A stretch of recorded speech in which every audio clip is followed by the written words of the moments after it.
رب اشرح لي صدري ويسر لي أمري واحلل عقدة من لساني يفقهوا قولي سبحانك لا علم لنا إلا ما علمتنا إنك أنت العليم الحكيم۔ مومن کی زندگی کا مرکز و محور اور اس کے عمل کا مقصد جو ہے وہ صرف اور صرف جنت کا حصول، جہنم سے بچاؤ ہوتا ہے۔ وہ اللہ رب العزت کو راضی کرنے کے لیے، جنت کے حصول کے لیے، جہنم سے بچنے کے لیے اپنے اعمال کو بجا لاتا ہے۔ ساری زندگی اس کی تگ و دو، اس کی محنت اسی لیے ہوتی ہے۔ اس حوالے سے سابقہ خطبہ کے اندر جنت کا مختصر تعارف اور چند ان راستوں کو ذکر کیا تھا جو انسان کو جنت کے قریب کرتے ہیں۔ اسی موضوع کو آگے بڑھاتے ہوئے آج کے اس خطبہ کے اندر دو ایسے راستوں کا ذکر کریں گے جو راستے جنت کی طرف جاتے ہیں۔ ان راستوں کے اوپر چلنے والا کبھی بھی ناکام اور نامراد نہیں لوٹتا ہے، ہمیشہ کامیابیاں اس کا مقدر بنتی ہیں۔ ان میں سے پہلی چیز اللہ رب العالمین کی توحید ہے کہ انسان اللہ کی عبادت میں اس کے ساتھ کسی کو شریک نہ کرے۔ عبادت کیا ہے؟ العبادۃ ما يحب اللہ ويرضى سبحانہ وتعالی۔ عبادت یہ چیز ہے، ہر وہ عمل جو اللہ رب العزت کو راضی کرتا ہے، وہ آپ کے قول سے ہیں، آپ کے فعل سے ہیں، وہ عبادت ہے، اور وہ صرف اللہ کے لیے خاص ہے۔ دنیا کے اندر اللہ رب العزت کے اختیارات اس کا کوئی مالک نہیں ہے۔ اللہ نے اپنا شریک نہیں بنایا کسی کو بھی، اللہ نے تمام اختیارات اپنے پاس رکھے۔ اور دوسری بات، اگر کچھ ایسے اختیارات، اگر کچھ ایسی صفات انسان کے اندر بھی پائی جاتی ہیں، مثلا انسان بھی سنتا ہے، اللہ رب العزت بھی سنتے ہیں، انسان بھی دیکھتا ہے، اللہ رب العزت بھی دیکھتے ہیں، تو ان میں یہ فرق ہے کہ اللہ کے اختیارات لامحدود ہیں، انسان کے اختیار محدود ہیں، وہ ایک حد تک دیکھتا ہے، اس کا سننا ایک حد تک ہے، اس کی زندگی ایک حد تک ہے۔ اللہ رب العزت کی ہر صفت لامحدود ہے، اس کو کوئی پوچھنے والا نہیں، اس کے کام میں کوئی دخل اندازی کرنے والا نہیں۔ قرآن مجید کی وہ سورت جس کو 3/3 قرآن کے برابر کہا گیا ہے، نبی صلی اللہ علیہ وسلم فرماتے ہیں جو 3 دفعہ اس سورت کو پڑھ لیتے ہیں اللہ پورے قرآن کے ثواب ادا کرتے ہیں۔ اس کی وجہ کیا ہے کہ اس کے اندر اللہ رب العزت کی توحید کا ذکر ہے، اللہ نے اپنا تعارف کروایا ہے، اللہ رب العزت نے اپنا تعارف کروایا ہے، بلکہ نبی صلی اللہ علیہ وسلم نے تو یہاں تک فرمایا کہ جب ایک صحابی کے بارے میں ایک شکایت کی گئی، اللہ کے رسول یہ اپنی ہر نماز کے اندر ہی یہ سورت اخلاص ضرور پڑھتا ہے، کوئی اور سورت پڑھے نہ پڑھے، یہ سورت اخلاص ضرور پڑھتا ہے۔ نبی صلی اللہ علیہ وسلم نے ان سے پوچھا کہ آپ سورت الاخلاص کیوں پڑھتے ہیں؟ انہوں نے کہا اللہ کے رسول صلی اللہ علیہ وسلم مجھے اس سورت کے ساتھ بڑی محبت ہے، میری اس سورت کے ساتھ بڑی الفتیں ہیں، میں اس سے محبت کرتا ہوں اس سورت کے ساتھ، نبی صلی اللہ علیہ وسلم نے فرمایا تیری یہ محبت اس صورت کے ساتھ تجھے جنت کے اندر داخل کر دے. اتنی بابرکت سورۃ الاخلاص ہے نبی صلی اللہ علیہ وسلم نے جس کی محبت کو جنت کی گارنٹی دی ہے, جنت کی ضمانت کا ہے, اس کے اندر اللہ رب العزت نے اپنا تعارف کروایا. قل هو اللہ احد, اللہ ایک ہے, اپنے اختیارات کے اندر, اپنی صفات کے اندر, اپنی شان و شوکت کے اندر. اللہ الصمد, وہ بے نیاز ہے. لم یلد ولم یولد, وہ کسی سے جنا نہیں گیا, نہ اس نے کسی کو جنا ہے. ولم یکن لہ کفوا احد, اس کا کوئی کفو نہیں, اس کا کوئی برابر بھی نہیں, نہ اپنے اختیارات میں سے اس نے کسی کو کوئی اختیار دیے اور نہ ہی کوئی اس کے برابر ہے. اس کی شان و شوکت, اس کا مقام و مرتبہ وہ سب سے زیادہ ہے, اس کے مقام کو کوئی نہیں پہنچتا. رسول اللہ صلی اللہ علیہ وسلم, توحید اتنی بابرکت چیز ہے. نبی صلی اللہ علیہ وسلم فرماتے ہیں, حضرت معاذ رضی اللہ تعالیٰ, حل تدری ما حق اللہ علی العباد, اے معاذ جانتے ہو کہ اللہ رب العزت کا حق کیا ہے بندوں کے اوپر؟ وما حق العباد علی اللہ, اور بندوں کا حق کیا ہے اللہ کے اوپر؟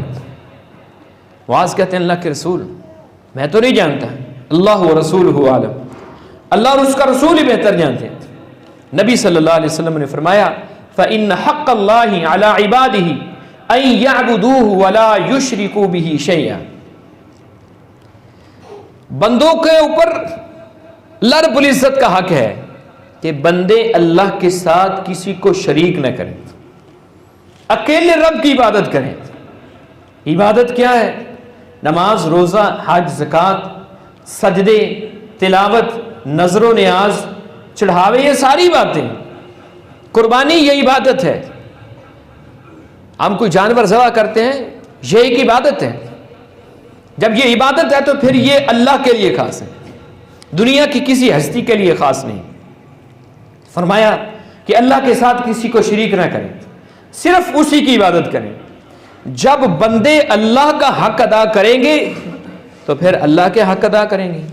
وحق العباد علی اللہ, اور بندوں کا حق ہے اللہ پر, اللہ یعذب من لا یشرک بہ شیئا, اللہ اس بندے کو عذاب نہ دے جس نے اللہ کے ساتھ کسی کو شریک نہیں ٹھہرایا. توحید والا بندہ اتنا بابرکت ہے. نبی صلی اللہ علیہ وسلم فرماتے ہیں اس کو اپنا تو فائدہ ہے ہی, لیکن دوسروں کو کتنا فائدہ ہے. نبی صلی اللہ علیہ وسلم فرماتے ہیں کسی جنازے کے اندر جب 40 بندے ایسے شامل ہو جاتے ہیں جنہوں نے اللہ کے ساتھ کسی کو شریک نہیں ٹھہرایا, وہ اللہ کے حضور کھڑے ہو کر اس کے جنازے کے میں اس کے لیے مغفرت کی دعا کر دیتے ہیں. اللہ 40 بندوں کی دعا کو قبول کر کے اس بندے کو بخش دیتے ہیں جس نے اللہ کے ساتھ کسی کو شریک نہیں ٹھہرایا. ہر قسم کے اختیارات کا مالک اللہ ہے. جب نبی صلی اللہ علیہ وسلم نے یہ خوشخبری دی نا تو معاذ کہتے ہیں اللہ کے رسول میں لوگوں کو بتانا دوں کہ جو بندہ شرک سے باز رہتا ہے اللہ کی توحید کا علم بردار بن جاتا ہے. میں بتانا دوں کہ وہ اس کو اللہ رب العزت عذاب سے بچائیں گے, اللہ اس کو جنت میں ضرور داخل کریں گے. نبی صلی اللہ علیہ وسلم نے فرمایا نہیں, صرف اتنی بات نہیں بتانی, ہوگا کیا؟ لا تبشرہم, تم ان کو یہ بشارت نہ دو. فیتکلوا, ہوگا کیا کہ وہ صرف اسی کے اوپر ہی توکل کر کے بیٹھ جائیں گے, پھر وہ عمل سے پیچھے رہنا شروع ہو جائیں گے, عمل سے پیچھے رہنا شروع ہو جائیں گے. یہ حدیث یہ وضاحت کرتی کہ صرف توحید ہی کافی نہیں, اس کے ساتھ عمل انتہائی ضروری ہے. حدیث قدسی, اللہ رب العزت شرک سے کتنی نفرت کرتے ہیں, توحید سے اللہ رب العزت کتنی محبت کرتے ہیں. نبی صلی اللہ علیہ وسلم فرماتے ہیں, اللہ رب العزت خود فرماتے ہیں, حدیث قدسی ہیں, انک لو اتیتنی بقراب الارض خطایا, اے آدم کے بیٹے تو زمین کے اندر جتنی بھی جگہ ہے ساری زمین گناہوں سے بھر کے آ جائے, ثم لقیتنی لا تشرک بی شیئا، پھر تو اس حالت میں میرے ساتھ ملے کہ تو نے میرے ساتھ کسی کو شریک نہ کیا، اس حالت میں تو میرے ساتھ ملے۔ نبی صلی اللہ علیہ وسلم فرماتے ہیں، اللہ رب العزت پھر فرماتے ہیں لَأَتَيْتُكَ بِقُرَابِهَا مَغْفِرَةً، جتنی تو گناہ لے کر آئے گا میں تیرا رب اتنی ہی تیرے لیے مغفرت لے کر آؤں گا، لیکن شرط یہ ہے کہ میرے ساتھ کسی کو شریک نہیں ٹھہرانا۔ گناہ ہو جانا بڑی بات نہیں ہے، آدم کا ہر بیٹا ہی گناہ گار ہے، لیکن شرک اللہ رب العزت کو یہ گوانا نہیں۔ مشرک بندہ، شرک کرنے والا اللہ کے ہاں اس قدر گیا گزرا ہے، یہ دنیا سے چلا گیا ہے۔ تو دنیا سے جو بندہ چلا گیا ہے نا، ہر بندے کے لیے تم مغفرت کی دعا کر سکتے ہو، لیکن مشرک بندہ اللہ کے ہاں اس قدر اس کا گھرا ہوا مقام ہے، اللہ رب العزت نے منع کر دیا، منع کر دیا اللہ رب العزت نے۔ یہ شرک کی حالت میں فوت ہو گیا، اپنی زندگی میں اس نے شرک سے توبہ نہیں کی ہے، یہ دنیا سے چلا گیا ہے، فرمایا اس کے لیے تم نے مغفرت کی دعا بھی نہیں کرنی، دعا بھی نہیں کرنی، اور اس انداز کے ساتھ منع کیے۔ عام بندے کو منع نہیں کیا گیا۔ ما کان للنبی، سب سے پہلے اللہ رب العزت نے اپنے پیغمبر کا نام لیا، کسی نبی کے لیے بھی جائز نہیں ہے۔ ما کان للنبی والذین آمنوا ان یستغفروا للمشرکین، نہ کسی نبی کے لیے جائز ہے اور نہ کسی مومن بندے کے لیے جائز ہے کیا؟ ان یستغفروا للمشرکین، کہ وہ کسی مشرک کے لیے دعا کی مغفرت ہی کر دیں۔ وَلَوْ كَانُوا أُولِي قُرْبَىٰ، اچھا میرا چاچا جی ہے، میرے تایا جان ہے، میرا قریبی ہے، ان کے لیے تو میں کر سکتا ہوں۔ فرمایا نہیں، وَلَوْ كَانُوا أُولِي قُرْبَىٰ، اگرچہ تمہارے قریبی بھی ہوں پھر بھی تم نے ان کے لیے مغفرت کی دعا نہیں کرنی۔ مشرک بندہ اللہ کے نزدیک اس کا اتنا گرا ہوا مقام، اتنا گرا ہوا مقام۔ شرط لگائی اللہ رب العزت نے، تیری زندگی کے اندر شرک نہ ہو، تو توحید لے کر آئے، میرے ساتھ کسی کو شریک نہیں ٹھہرانا، میرے اختیارات کے اندر، میری عبادت کے اندر، میری الوہیت کے اندر، میری ربوبیت کے اندر اللہ فرماتے ہیں کسی کو شریک نہیں ٹھہرانا۔ اس لیے میرے بھائیوں، توحید سیکھیں، توحید سیکھیں۔ یہ ضروری نہیں ہے کہ آپ نے رفع الیدین کر لیا تو بس آپ توحید والے بن گئے، نہیں، ہم نے رفع الیدین کرنے والوں کو بھی شرکیہ جملے بولتے ہوئے دیکھا ہے۔ رفع الیدین کرنے والوں کو کیوں سیکھی نہیں توحید؟ نبی صلی اللہ علیہ وسلم نے الادب المفرد کے اندر امام بخاری روایت لے کر آئے، نبی صلی اللہ علیہ وسلم فرماتے ہیں حضرت ابو بکر صدیق رضی اللہ تعالیٰ عنہ کو مخاطب کر کے فرمایا، ہم سمجھتے ہیں کہ ہم کسی بزرگ کے دربار پر نہیں جاتے، وہاں پر جا کر بکرے چھترے ذبح نہیں کرتے، دیگے نہیں پکاتے تو ہم توحید والے بن گئے۔ نہیں، اپنی زبان سے بھی دیکھے کہ میری زبان کے اندر بھی توحید ہے کہ نہیں ہے۔ نبی صلی اللہ علیہ وسلم نے پتہ ہے شرک کی وضاحت کیوں کیسے فرمائی ہے؟ آپ نے فرمایا والذی نفسی بیدہ، اے ابو بکر مجھے قسم ہے اس رب کی جس کے قبضہ قدرت میں میں محمد کی جان ہے۔ شرک کی چال جو ہے نا، شرک جو ہے وہ چیونٹی کی چال سے بھی مخفی ہے، اتنا باریک شرک ہے، باریک باریک چیزوں کو بھی دیکھنا پڑتا ہے۔ الا ادلک علی شیء اذا فعلتہ، نبی صلی اللہ علیہ وسلم فرماتے ہیں اے ابو بکر میں تجھے ایک دعا نہ بتاؤں؟ کیا ہوگا؟ نبی صلی اللہ علیہ وسلم فرماتے ہیں جب یہ تو دعا پڑھے گا نا تو اللہ تجھے ساری زندگی شرک سے محفوظ کر لیں، اور جس کی زندگی سے شرک چلا گیا اللہ اس کو ضرور جنت کے اندر داخل کرے۔ وہ دعا کیا ہے؟ نبی صلی اللہ علیہ وسلم نے فرمایا ابو بکر پڑھا کرو اللہم انی اعوذ بک ان اشرک بی، یا اللہ میں تیری پناہ میں آتا ہوں، ان اشرک بک کہ میں تیرے ساتھ کسی کو شریک کروں، وانا اعلم واستغفرک لما لا اعلم، جو میں جانتا ہوں اس کی بخشش بھی مانگتا ہوں، اور جو نہیں جانتا یا اللہ میں اس کی بھی بخشش مانگتا ہوں. اس لیے یہ دعا یاد کرنی چاہیے, ہر وقت پڑھتے رہنا چاہیے.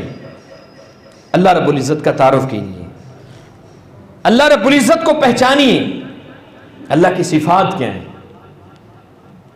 یعنی چیونٹی کی جو چال, جو شرک کی چال ہے نا, شرک کی باریکیاں وہ چیونٹی کی چال سے بھی زیادہ باریک ہے, نبی صلی اللہ علیہ وسلم فرما رہے ہیں.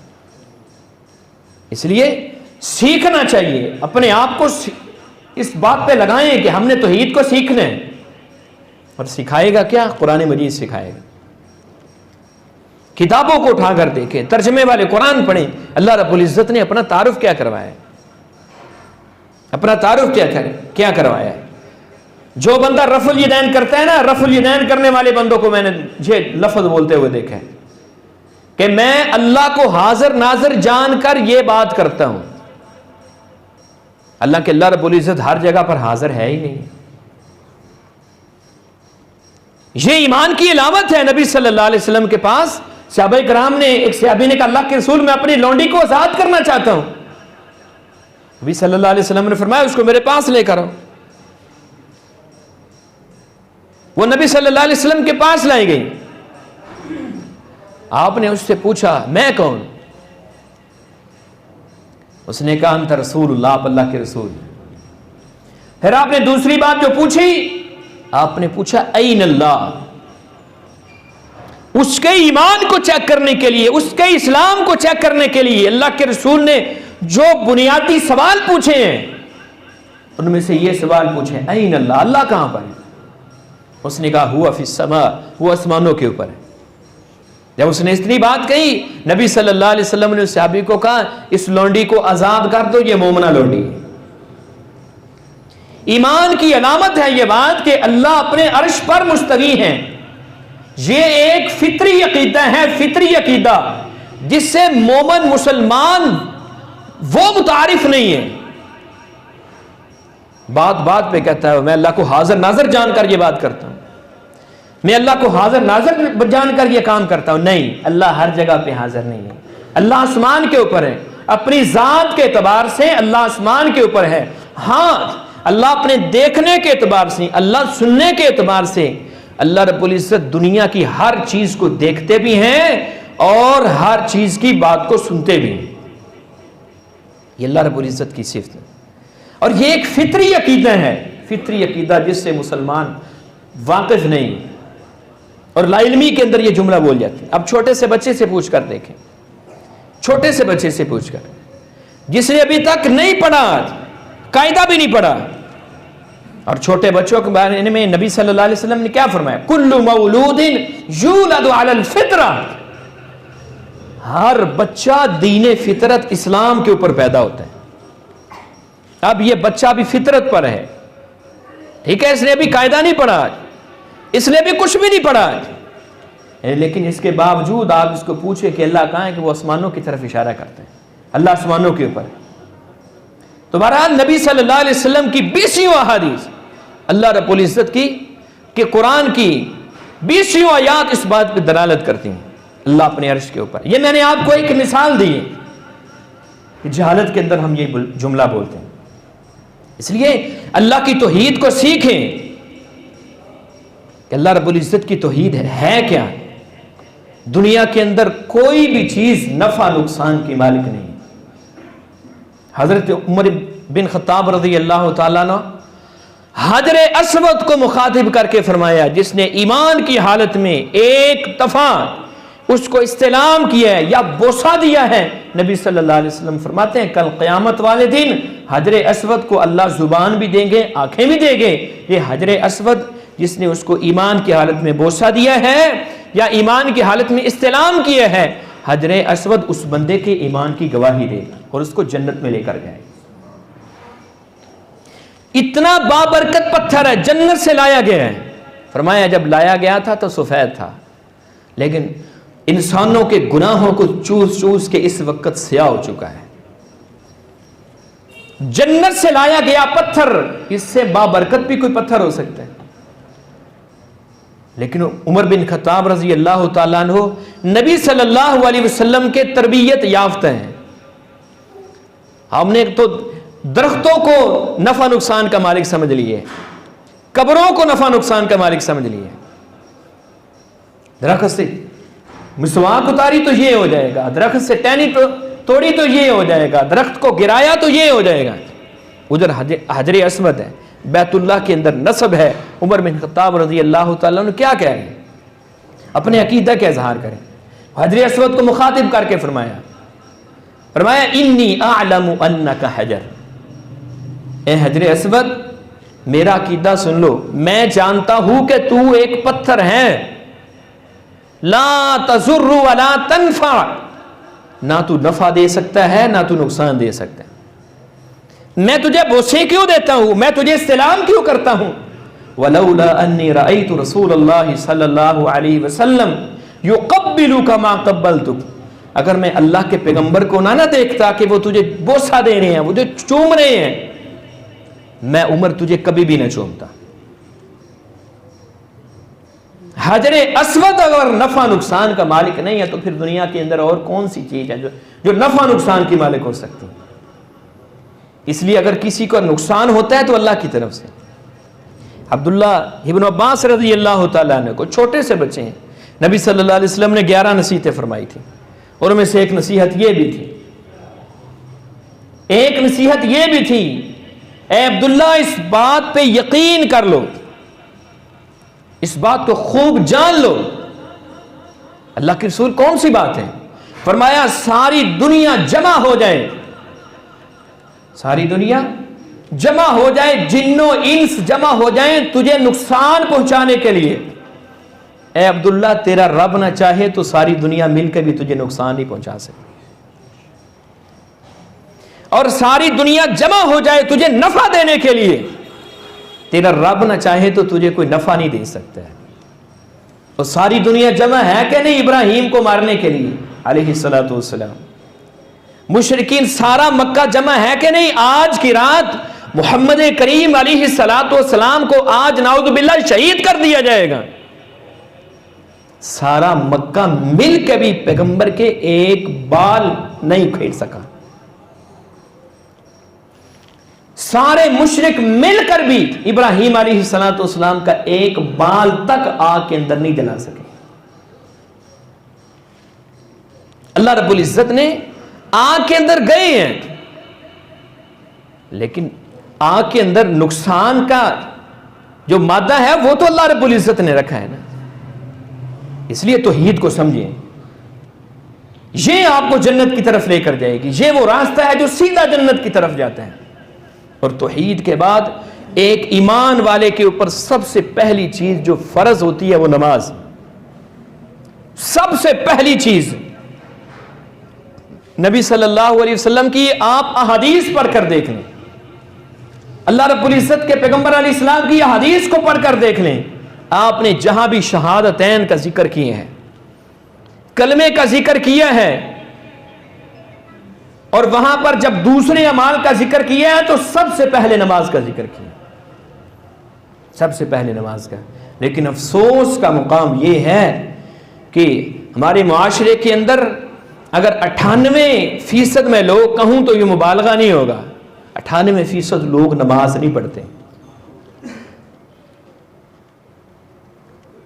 صحابہ بیان کرتے ہیں نبی صلی اللہ علیہ وسلم کے زمانے کے اندر کوئی ایسا عمل نہیں تھا جس کو چھوڑنے پر اس کے اوپر کفر کا فتویٰ لگایا جا سکے سوائے نماز کے.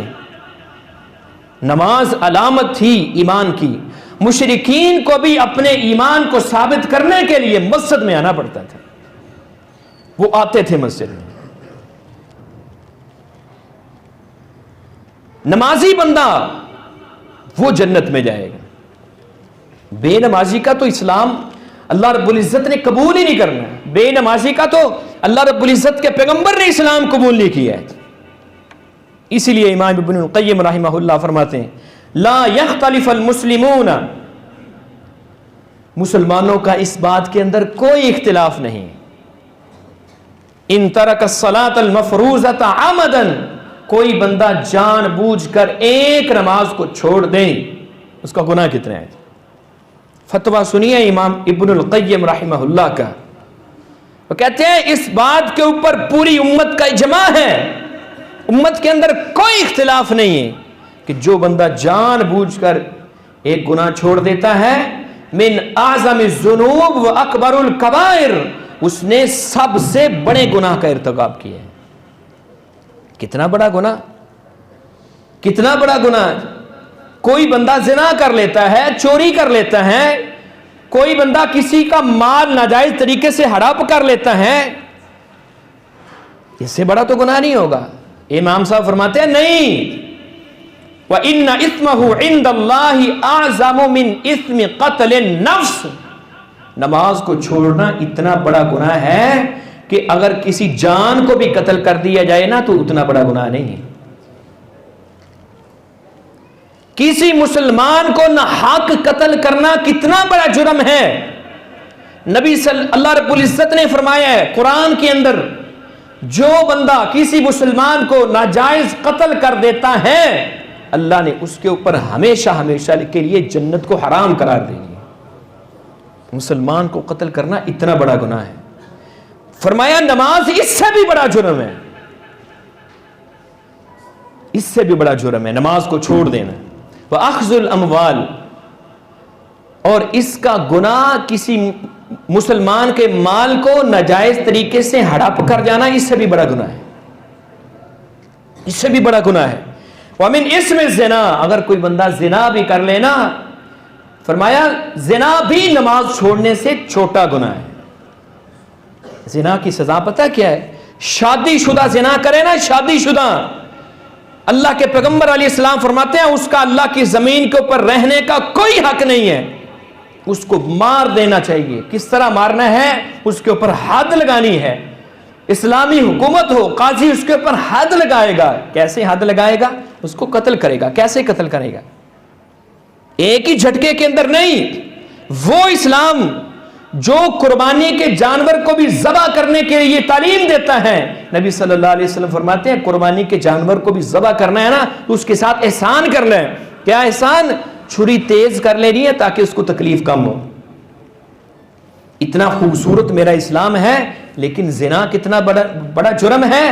فرمایا اس کو آدھا زمین کے اندر گاڑ دو، آدھا زمین کے اندر گاڑ کے پھر پتھروں کے ساتھ اس کی جان کو نکالنا ہے، مار مار کے پتھر مارنے ہیں اس کو، اس طرح سہتے سہتے اس کی جان نکلے۔ زنا اتنا بڑا جرم ہے، لیکن امام صاحب فرماتے ہیں یہ جو نماز کا چھوڑنا ہے نا، یہ زنا سے بھی بڑا جرم، چوری سے بھی بڑا جرم ہے، اور شرب الخمر، اور شرابی سے بھی بڑا جرم ہے۔ شرابی سے نفرت کرتے ہو کہ نہیں؟ اس کو اپنے پاس نہیں بیٹھاتے، اس کو قریب نہیں آنے دیتے، قریب نہیں آنے دیتے شرابی کو، زانی کو قریب نہیں آنے دیتے، کسی بندے نے کسی کو قتل کر دیا اس کو قریب نہیں آنے دیتے۔ لیکن میرے نزدیک نماز چھوڑنا کوئی گناہ نہیں ہے۔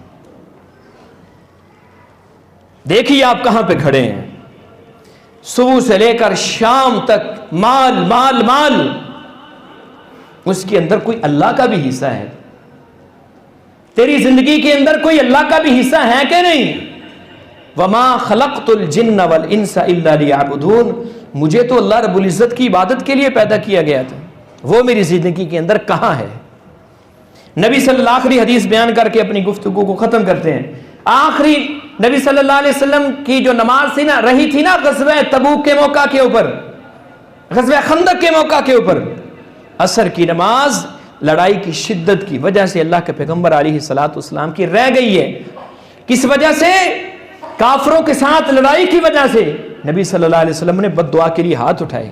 آپ نے فرمایا مَلَأَ اللَّهُ قُبُورَهُمْ وَبُيُوتَهُمْ نَارًا، یا اللہ ان لوگوں کے گھروں کو اور ان کی قبروں کو آگ سے بھر دے، كَمَا شَغَلُونَا عَنِ الصَّلَاةِ الْوُسْطَى، جنہوں نے تیرے پیغمبر کو عصر کی نماز سے غافل کر دی ہے۔ کافروں نے غافل کیا ہے تو ان کے لیے بد دعا کی جا رہی ہے، یا اللہ ان کی قبروں کو آگ سے بھر دے۔ مجھے کس نے غافل کیا ہوا ہے عصر کی نماز سے؟ مجھے کس نے غافل کیا ہوا؟ میں تو خود غافل ہوں۔ پھر سوچئے، اللہ ہماری لاکھوں بار توبہ، ہزاروں بار توبہ، اللہ ہمیں قبر کے عذابوں سے محفوظ فرمائے، اللہ حشر کے عذابوں سے محفوظ فرمائے۔ میری قبر کے اندر اگر یہ آ گئی تو کیا بنے؟ 10 لاکھ ساتھ جائے گا؟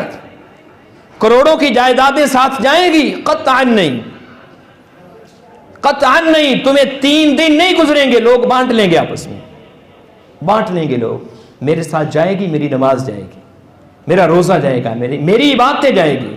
اس لیے میرے بھائیوں اپنی نمازوں کی فکر کریں۔ اللہ رب العزت کے ہاں نماز کی کیا اہمیت ہے، نبی صلی اللہ علیہ وسلم کیا نماز کی کیا اہمیت ہے، اس کو آئندہ خطبہ کے اندر انشاءاللہ تفصیل کے ساتھ بیان کریں گے کہ ہمارے دین کے اندر نماز کی کیا اہمیت ہے۔ اللہ رب العزت مجھے اور آپ کو ان راستوں پر چلائے وہ جو جنت کی طرف جاتے ہیں۔ اللہ ہم سب کو پکا سچا نمازی بنائے۔ وآخر دعوانا